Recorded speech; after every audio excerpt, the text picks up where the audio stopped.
The USS Scorpion was one of only 2 nuclear submarines ever lost by the U.S. Navy. That's right. It sank in 1968, and the question is why? The loss of the USS Scorpion was one of the Cold War's most chilling maritime mysteries. But Pier 22 would remain empty that day, as the USS Scorpion never makes it home. No one really knows why. The Navy doesn't know why. In May 1968, 99 American sailors vanished beneath the Atlantic in a nuclear-powered submarine, and the official story was one of mechanical failure. But what if that wasn't the truth? What if the real reason for the disaster was buried for over half a century to protect a dangerous secret? In 2025, newly declassified files shattered the silence, and what they revealed wasn't just shocking, it was far worse than anyone ever imagined. Why was the truth hidden for so long? What really happened beneath the waves? The truth will upend everything you believe about Cold War history.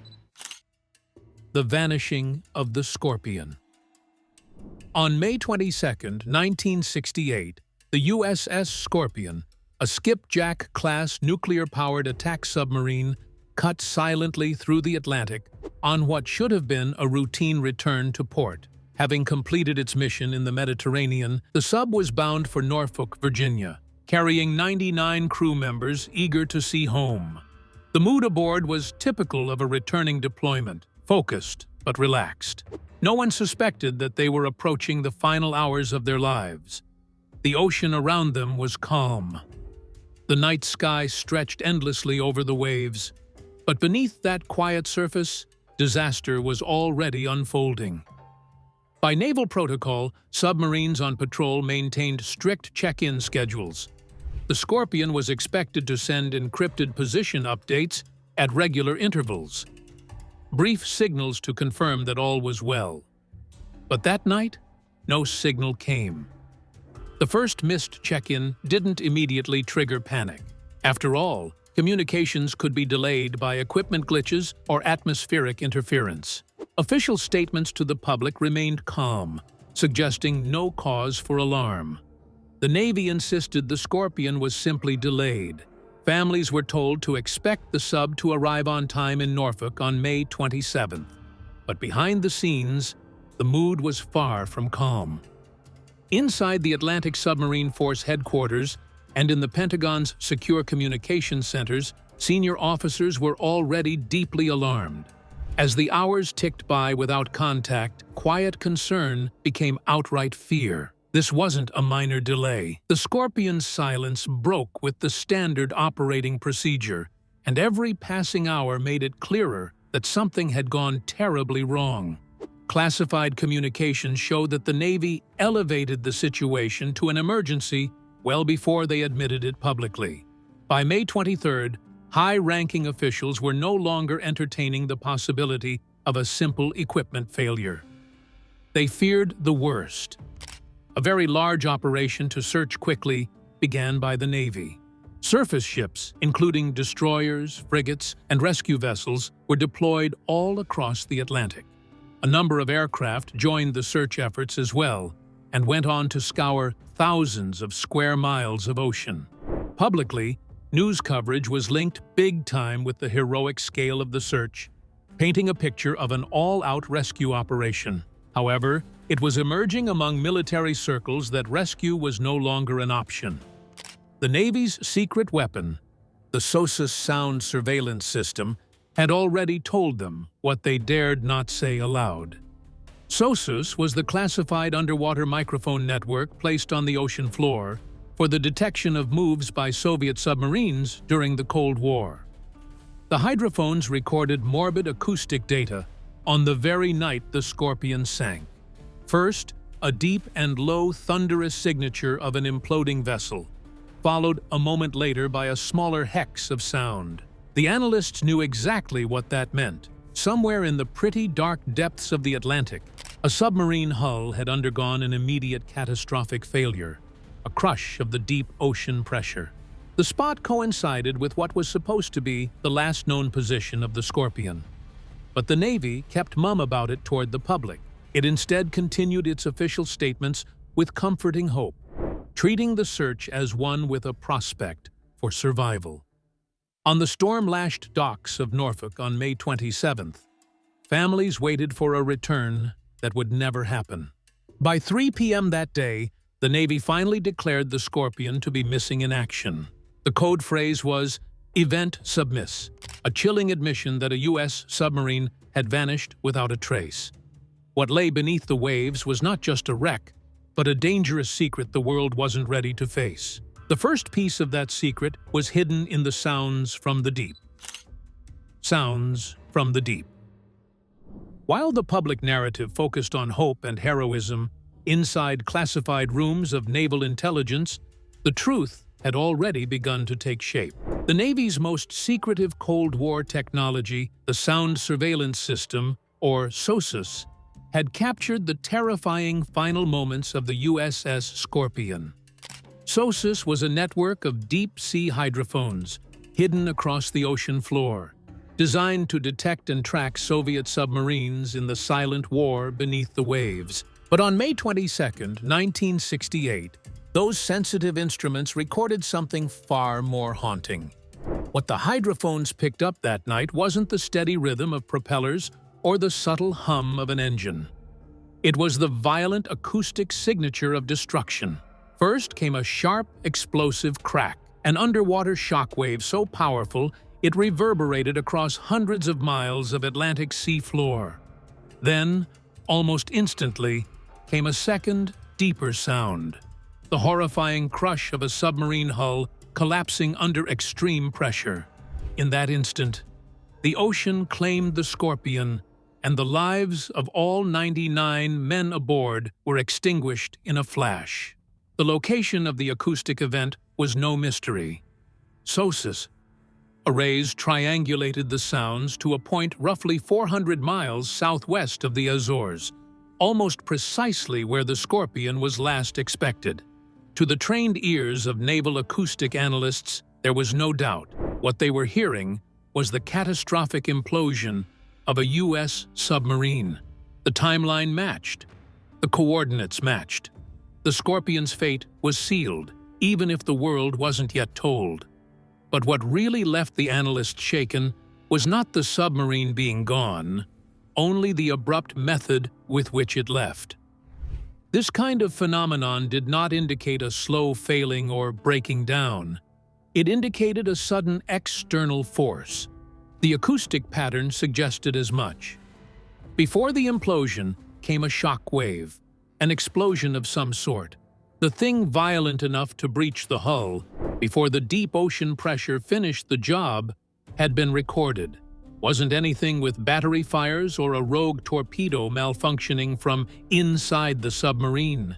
It was something from the outside, and that meant only one thing in the minds of those listening. The Scorpion had been attacked. The SOSUS recordings were classified at the highest level. The very existence of the system was top secret. Referring to its usage would reveal capabilities of the Navy that would not be ready to expose, not even to grieving families. So, in official statements, the Navy left itself with the safer, vaguer story. Scorpion was missing. Unknown cause. Search continuing. Only a few at the top knew the full picture, and fewer still were willing to face what it implied. The compulsion to maintain silence was dictated not only by the aspect of technology. It was the politics, the diplomacy, and the near horrifying stakes of the Cold War. Any admission would require some kind of action-taking, for sure. Anything from a military response to one of catastrophic significance. The world was standing precariously on the edge of a nuclear knife in 1968. One wrong step could spark a war no one was willing to fight. Hence, the truth was down below layers of secrecy. A mystery remained for the public. The families were left with mourning and no answers. And yet, those sounds from the deep continued to haunt the few who heard them. They were the first undeniable clue that the Scorpion's loss was no accident.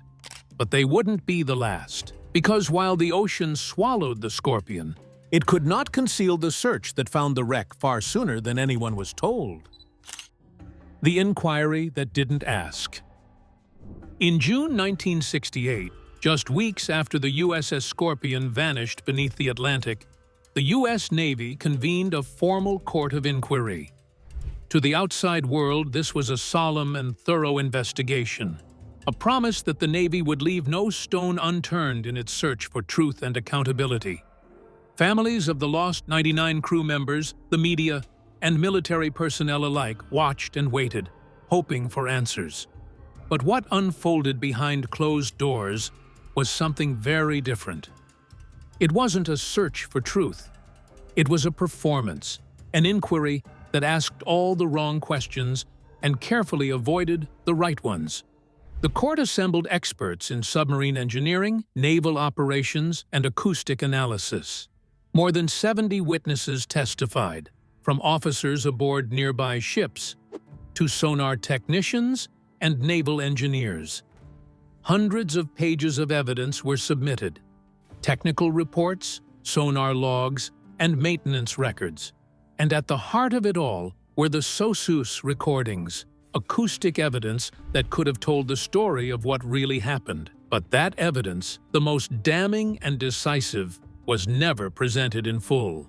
The inquiry barely mentioned the acoustic data, and what little was acknowledged was cloaked in vague technical language that concealed far more than it revealed. This omission was no accident. Those at the highest levels of command had already reviewed the SOSUS data.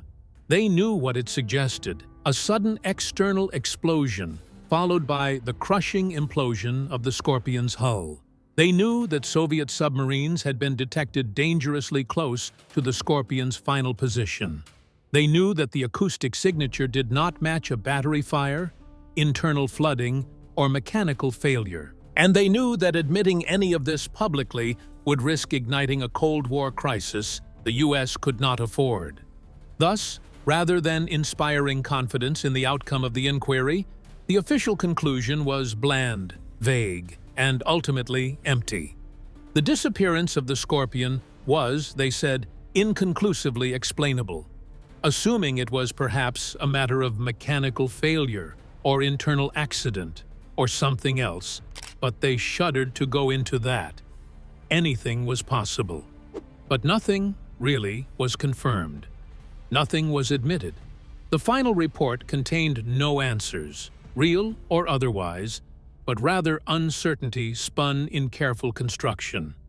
As some naval historians have since indicated, it was an exercise in investigation, not to bring out the truth, but to contain it. Rather like the Smile of the Week competition, in which the winners are selected by the smiles they put on their faces, and not by their ability to come up with convincing, logical answers. The result was agonizing for the families of the crew. They had awaited some form of closure, some elucidation, straightforward answers on how and why their loved ones had died. Instead, they received mere technical speak and speculation, and walled behind it the coldest, hard truth of silence. Hopes for further information had been choked down. Pleas for transparency went unheard. The inquiry's records were sealed and would remain so for decades. Dissatisfaction simmered among some of the Navy officers and analysts at the behest of this singular investigation because it left real questions unasked. They also knew that this was not the truth. Something else had been chosen to be pushed under the rug. Yet again, facing a charged and hostile Cold War climate, wherein utter disregard for one word could very well tip the scales towards open conflict, those frustrations capitulated to silence. Peace, it seemed, must be bought with secrecy. Hence, the enigma of Scorpion remained. Not so much that the truth was unresearchable, but rather much too perilous to disclose. And while the inquiry's official record closed the case, what was hidden beneath it only deepened the mystery and the questions that would haunt generations to come. A wreckage too troubling to reveal. In October 1968, 5 months after the USS Scorpion disappeared, the U.S. Navy made its somber announcement. The wreckage had been located nearly 3,000 meters beneath the Atlantic, resting silently on the ocean floor. Official photographs showed a broken hull, torn and twisted by the crushing pressure of the deep. To the public, this discovery was positioned as the tragic final chapter of the Scorpion's story, confirmation of a mechanical failure or accident, a solemn conclusion that allowed the nation to grieve and move on. But behind the scenes, what the Navy found beneath those waves was far more disturbing than anyone dared to admit. What was troubling wasn't just the location of the wreckage, but the condition of the submarine itself. Declassified documents released decades later revealed a pattern of damage that simply didn't match the official theories. The Scorpion's hull wasn't uniformly crushed by pressure, as one would expect from an accidental implosion at depth. Instead, certain sections bore evidence of an external force, the kind of force that might come from an explosion or a torpedo strike. Parts of the sub's outer structure appeared to have been blasted outward, not inward. There were signs of an abrupt, violent trauma that didn't align with the story of mechanical failure or internal malfunction. Even more puzzling was the timeline. Although the Navy told the world the wreck was discovered in October, internal memos and ship logs suggested the Scorpion's resting place had been found much earlier, perhaps as soon as June 1968, just weeks after the disappearance. Multiple naval vessels, including the USS Compass Island and the USS Petrel, had conducted covert operations in the area, gathering sonar data and visual confirmation. But rather than share this information, military officials chose silence. They waited months to go public, crafting a carefully worded narrative that downplayed the most troubling details of the wreckage. The delay is attributed to the answer having existed deep in those records from a long time back, almost classified. That some of those observations were unexplainable by the Navy, or, putting it in blunt words, unexplainable by them since they could not afford to explain it. This was the hottest phase of the Cold War. To confirm that the Scorpion might have been sunk by hostile action was to risk a confrontation that could lead to nuclear war. Hence, the ugly facts were covered up. All evidence that pointed to a possible attack was placed behind the cloak of national security. The official tale then became that of a tragedy without blame, of loss without cause, a puzzle that would protect deeper, more dangerous truths. This cover-up meant a second blow for the families of the 99 sailors who had been lost. Their bereavement was turned to their loss because it was their due knowledge of the hows and whys that was denied. They stood at memorial services and watched as wreaths were laid, unaware that the answers they sought were locked away in classified vaults. Even decades later, when parts of the files were finally released, the full story remained unfinished, incomplete, fragmented by redactions, gaps in the record, and time. The remainder of the wreckage from the Scorpion would, however, not become the tomb for its crew. It rather became a monument to the price of secrecy, how nations might choose silence over accountability when the stakes turn high enough. And in that silence, suspicion flourished. Speculation rather remained for generations, generations of naval historians, Cold War scholars, and families who deserved more than carefully curated half-truths to rumble through the peerless night of the sea. What the Navy saw on the sea floor of the Atlantic was too troubling to reveal, and that decision, to conceal rather than confront, would define the Scorpion's legacy for more than half a century. Theories, lies, and Cold War games. In the decades after the USS Scorpion was lost, what should have been a closed chapter became a breeding ground for theories, speculation, and distrust. In May of 1968, the USS Scorpion nuclear-powered attack submarine was conducting a last mission near the Mediterranean when she suddenly disappeared. The Navy's refusal to provide clear answers left a vacuum that was quickly filled by those desperate to understand what had happened to 99 sailors who vanished beneath the sea. And in the shadow of the Cold War, that search for truth became entangled in the dangerous game of geopolitics, where silence often masked secrets too volatile to share. From the earliest days, mechanical failure was the Navy's go-to explanation. Submarines are complex machines, and even the smallest defect in a battery, propulsion system, or weapons mechanism could have catastrophic consequences. One of the most cited possibilities was a battery explosion, an event that could have started a fire or released toxic gases, incapacitating the crew and dooming the sub. Others proposed that the Scorpion might have suffered a catastrophic flood from a hull breach or an accidental torpedo detonation inside the vessel. These ideas offered a technical, if tragic, explanation that kept the focus safely on machinery and away from politics. But to many naval insiders, Cold War historians, and even former sailors, these theories never quite fit the facts. The damage to the Scorpion glimpsed in rare photos and whispered about in classified circles told a different story.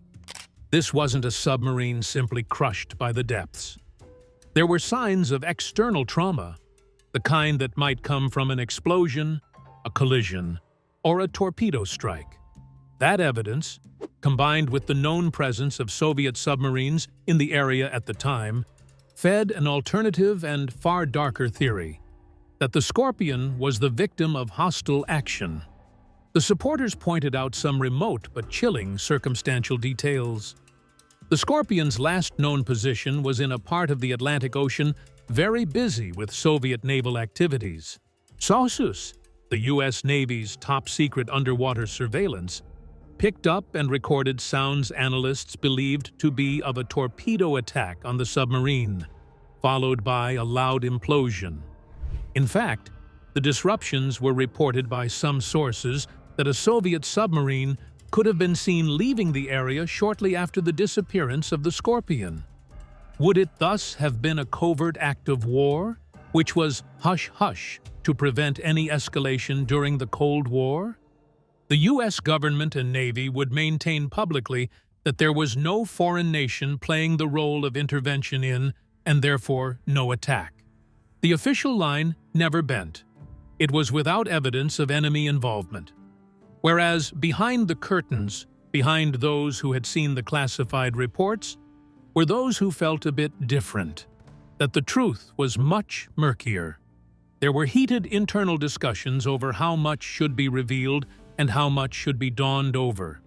Any admission by the United States that one of its nuclear submarines had been sunk by a Soviet vessel would almost certainly have been interpreted as a provocation, a spark that could have ignited a global conflict in circumstances in which the world was already perilously near to nuclear catastrophe.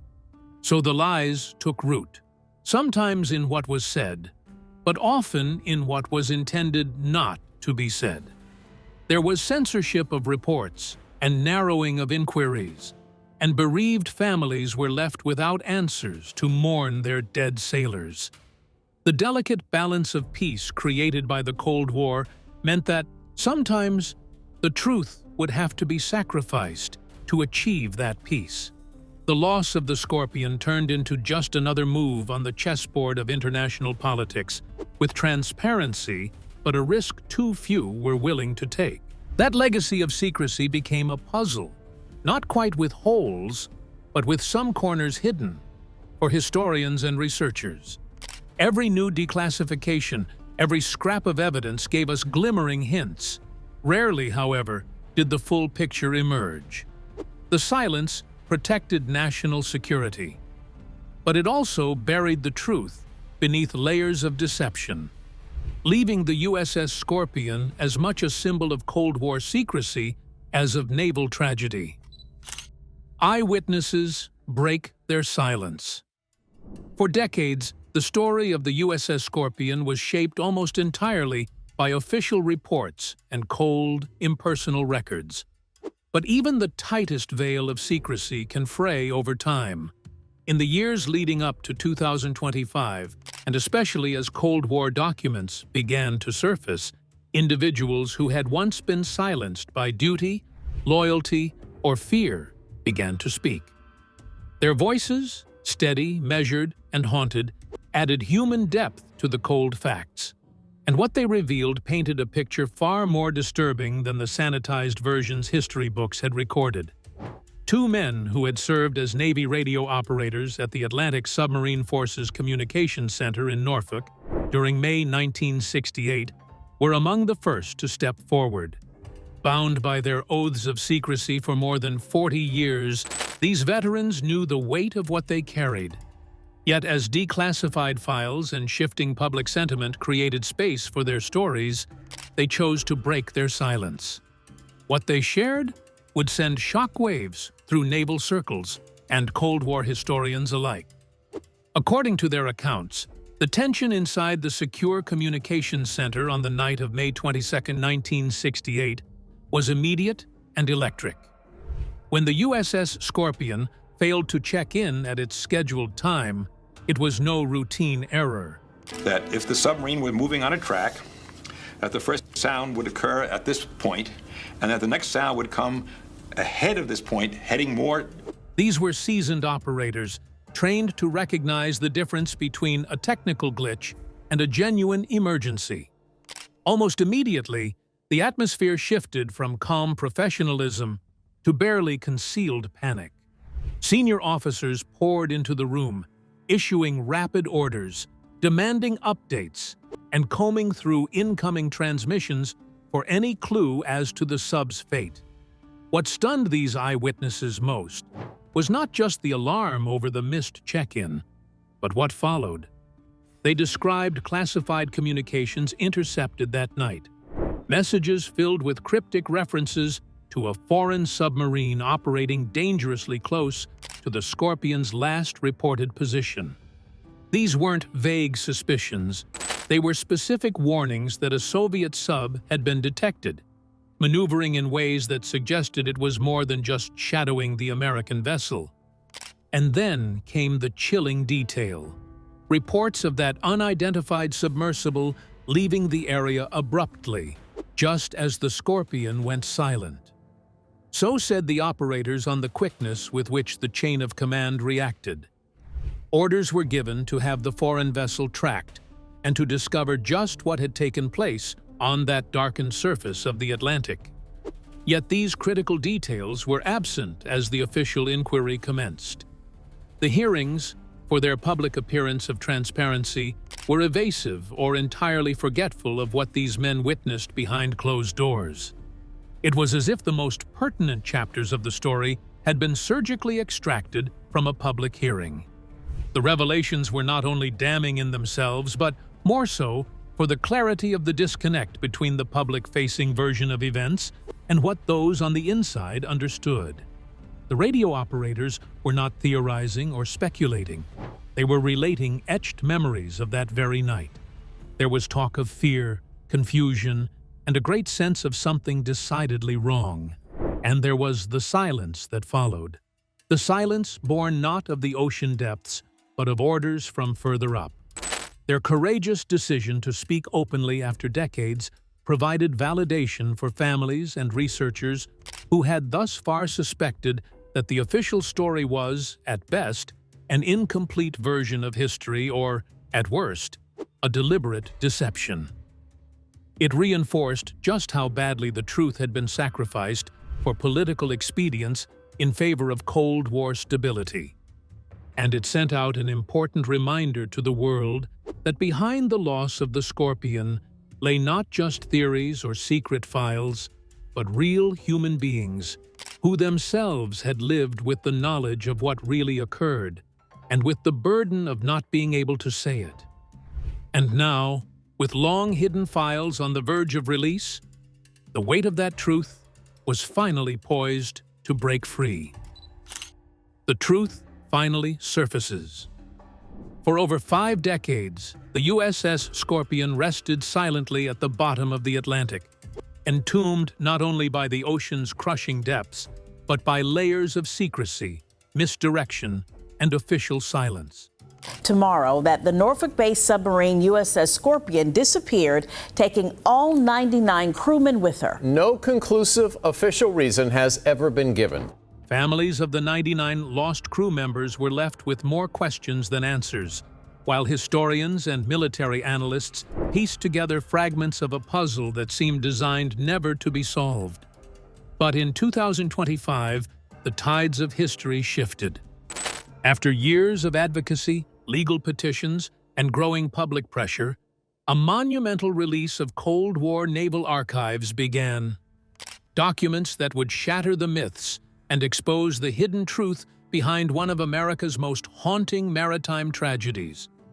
The files, thousands of pages long, were quietly declassified in the early months of 2025. Unlike previous trickles of information, this was a flood. Detailed navigation logs, intercepted communications, acoustic data from the Navy's once top-secret SOSUS surveillance network, and internal memos that traced the Scorpion's final voyage in stark, granular detail. What emerged from these documents was more than just confirmation of long-held suspicions. It was a revelation that rewrote history, and it was far worse than anyone had imagined. Among the most damning pieces of evidence was a memo dated May 24, 1968, addressed to the commander of Submarine Force Atlantic. The message reported the detection of an unidentified submerged contact operating in dangerously close proximity to the Scorpion's last known coordinates. Analysts had concluded, even at the time, that this contact was consistent with a hostile foreign submersible, almost certainly Soviet. The memo's terse language barely concealed the alarm felt at the highest levels of naval command. The Navy knew, within days, that the Scorpion had likely fallen victim to an enemy engagement beneath the waves. Acoustic recordings, detailed reports that remained classified from even high-ranking Pentagon officials for decades, further validated this bleak conclusion. They recorded 2 separate underwater shock events, one indicative of an external explosion, and the other attributed to the implosion of a submarine hull under high pressure. The distance and time of these sounds perfectly matched those of the Scorpion's vanishing, leaving no room for other explanations. Even more shocking for Cold War historians and naval experts was the fact that, along with the Soviet involvement now confirmed, the subsequent events led to a certain shared remembering of the tragedy. The documents disclosed a flurry of debate in the Pentagon and National Security Council in the days following the loss. The leadership faced a vexing choice: admit that a U.S. nuclear submarine had been sunk by a Soviet adversary at the height of Cold War tensions, throwing the world into chaos, or hide the truth in order to keep the fragile peace intact. They chose the latter option. The surviving narrative became one of mystery, accident, and unfortunate technical failure. The truth would be buried instead.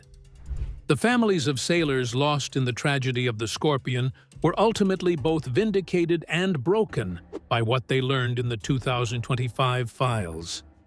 Now, they had answers about the very last moments beneath the Atlantic. But this revelation only served to aggravate their raw feelings of betrayal. Proof that for the past 50 years, they had never been told the entire story of how and why their loved ones died. All these years, the families had mourned in falsehood, being consoled by the very narratives designed to close the wound rather than heal it. Thank you for watching. The mystery of the USS Scorpion reminds us that the truths hidden beneath the surface are often the ones that matter most. What do you think would have happened if this had come out in 1968? Would the Cold War have taken an even darker turn? Share your thoughts in the comments, like this video, and subscribe for more untold stories from history. And don't forget to watch the next video on your screen for more Cold War secrets finally uncovered.